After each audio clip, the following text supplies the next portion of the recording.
Hello, check, check. So as we begin with our next session, so the topic is From Boss to Coach, Redefining Leadership in the Age of AI and Agile Teams. This topic will be taken by Mr. Deep Modi, CHRO and Group's M&A Head, SHM Group. So Mr. Modi is a strategic and innovative HR leader with over 2 decades of experience in transforming business vision into high-impact people strategies. He is specialized in strategic HR, internal communication, change management, and M&A integration. With this, can we have a huge round of applause for Mr. Deep Modi?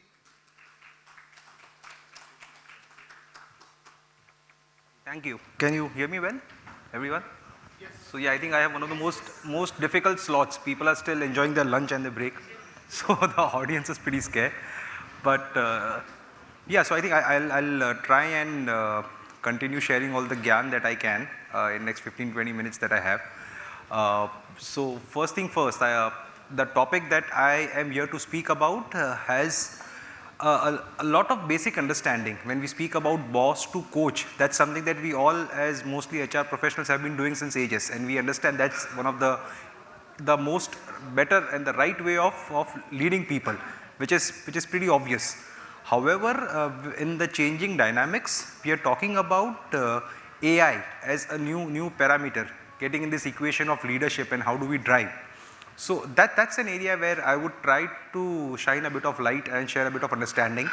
Of course, a disclaimer right at the beginning that this entire area of study or of experimentation of leadership with AI is new and it's evolving. So a lot of ideas that we discuss everywhere are predominantly ideas until people try it out, experiment it, and they turn out to be best practices. So anything and everything that anyone tries out in a new field of area is mostly based on the past experiences and a bit of common sense knowledge which we try to apply. And that's something what we all are trying to do. Hence a lot of such conferences, a lot of these seminars speak about topics on these areas where we are yet to explore, we are yet to experiment, and we bring together all the thoughts. So that's one of the disclaimers which I wanted to begin. However, I would try and share some insight which would make a bit of sense to see if there's some kind of takeaway that we can have. That sounds right enough? Well, of course, I would keep checking in between, especially because it's post-lunch and the kind of trainer speaker inside me urges me to try and seek some reaction. So I would love to have some response as and when feasible. So just a quick thing before we step into the session. What are the current perspectives about AI? So asking this question, standard things are that AI would kill all the jobs, AI is the next smart thing, it will probably take over the world. At the same time, we have people coming back saying AI is pretty dumb. So a lot of times when we use ChatGPT and few other tools, the kind of response that we get are not really that smart or meticulous or accurate. So just a generic check-in with the crowd. In your perception, whatever journey that you have had through with AI in recent times, whatever exposure you have had, what is your personal perception that what is AI, where is it leading us? If anyone is comfortable sharing their opinion, I think I can build upon that. Efficiency. Building efficiency, great, thank you. Yes, of course, it helps build efficiency. That makes sense. Any other perspectives that you may have built?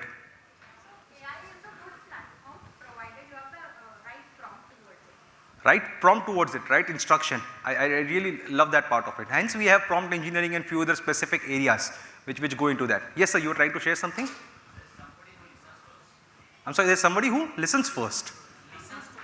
Listens to us. Yeah, of course. I will really not speak about my wife in this topic here, but I get the point. Somebody. Yes, sir.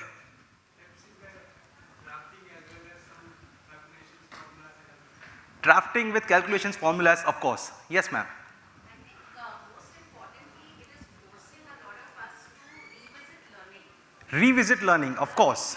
not L&D, for ourselves, learn new things.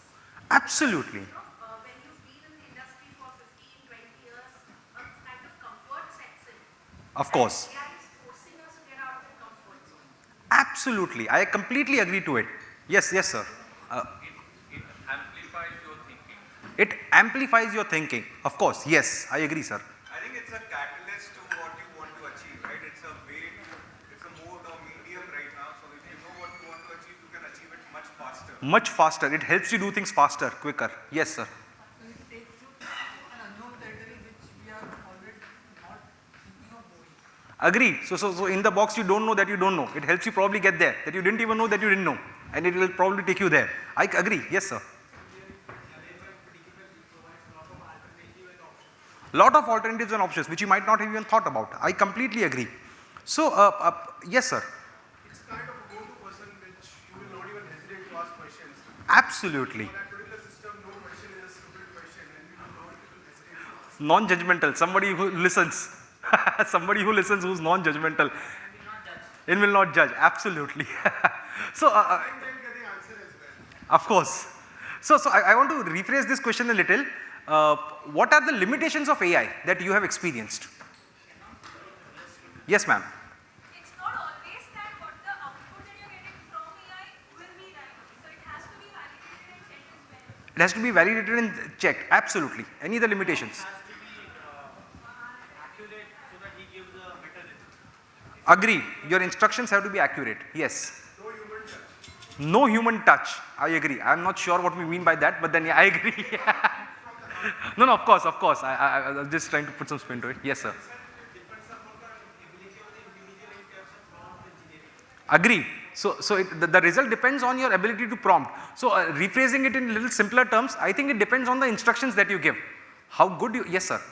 I think with AI, like I said, it's a catalyst, it's not the core element. So you still need to validate what the LM is giving you as an output. You know, sometimes it also happens that there are errors in that file, the output product also. Absolutely. So You you, have to be validating whatever comes out.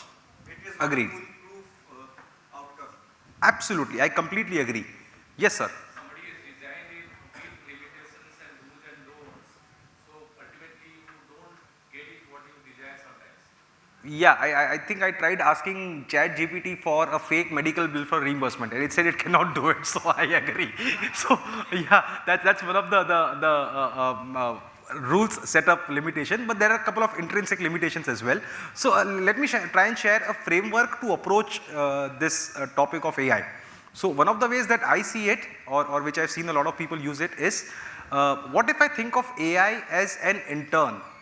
If I think of AI, who is a premium B school management or a premium engineering institute student who's fresh out and who's an intern, what would the intern have? The intern would have the basic knowledge and the working of that field. The intern would be pretty smart and quick. The intern would be pretty hands-on with using internet, finding the data, collating it, creating a decent presentation. All these things typically an intern would be really good at from a premium B school or premium engineering school. Does that make sense? So when I have to take the best out of the intern, my responsibility turns out to be a guide, an instructor. Does that make sense? If I give the right instructions to the intern, of course the end result would be comparatively better vis-a-vis probably what even I can do, because I may not have that kind of space of mind, that aptitude, that kind of premier B school, as we keep saying. Pedigree is one of the words that we use in HR. I'm not sure why we do it, but then that's one of the words that we do. So I may not be that, but if I have the skills of giving the right instructions, of giving the right input, the right direction, the output can be amplified. The way someone mentioned, it's a catalyst, someone who increases efficiency, someone who can add on more to it. Does this sound resonating? Does this sound something which is probably a loosely held framework where we can try and look at an intern as? The AI has immense access to knowledge. AI has immense processing speed. However, in the changing times, as someone rightly said, that we need to be mindful of how we approach AI. We need to change our skills. We are being challenged when we used to be appreciated for probably a lot of operational tasks in our comfort zone in the same company for years and years. However, we need to change our skills. We need to be at a level where we can get the work done by someone who is smarter than us in the basic core activities. Does this sound relevant? So building on that aspect, when I speak about, let's say, boss to coach. Did the slide change? Oh yes, it did. So I think intrinsically when we speak of someone at a hierarchical level, we are referring to a power position. How do we get the work done? We are talking about leadership, people sitting at a position where they are responsible to get the work done in a power position. Traditionally, we have been talking about control. We have been speaking about a top-down approach where knowledge transfer was one of the greatest tool to maintain your power. What is it that I teach my junior? What is it that I pass on the information? What is it that my junior may or may not know? And I can drive it hierarchically. However, with AI, one of the intrinsic changes which is coming in is that we are losing that command. We are running into an era where information is freely available. I'm so sorry. The information is freely available, but it's beyond just Google search engines. It is not just data available out there, it's about making sense out of it and giving you output of the instructions that you give. So building a gap, building the bridge between the topic of boss to coach. I would say in earlier times, let's say pre-AI times, leadership was somehow a choice that you could either be a boss or you could be a coach, where so-called coach was a preferred way of leading people. When you get everyone together with your informal leadership, you help them learn, you help them grow. However, with AI coming in, I believe that is no longer a choice. I believe the whole idea of a top-down approach of control, of hierarchy gets eliminated. I think the entire structure where your juniors are typically smarter than you. I'm referring to AI or an intern, are typically smarter than you, who can deliver knowledge and output much better than you. Then what is it that you have to guide and drive, being a boss? So that's when we are talking about the rise of coach as an inevitable aspect of being a leader.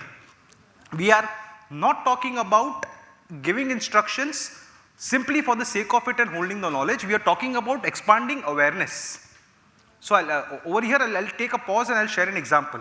So let's say when we are using ChatGPT. So when we use ChatGPT, I can either give a simple instruction that give me a comparative analysis of two companies' balance sheet, an example. It would go on the internet, look for the balance sheets, create a comparison and give it back to me.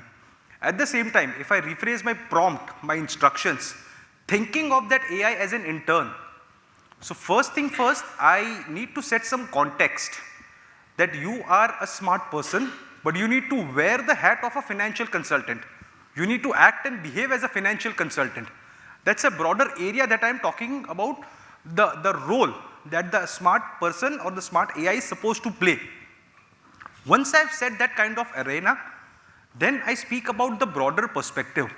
My purpose of talking about what is the end result expected.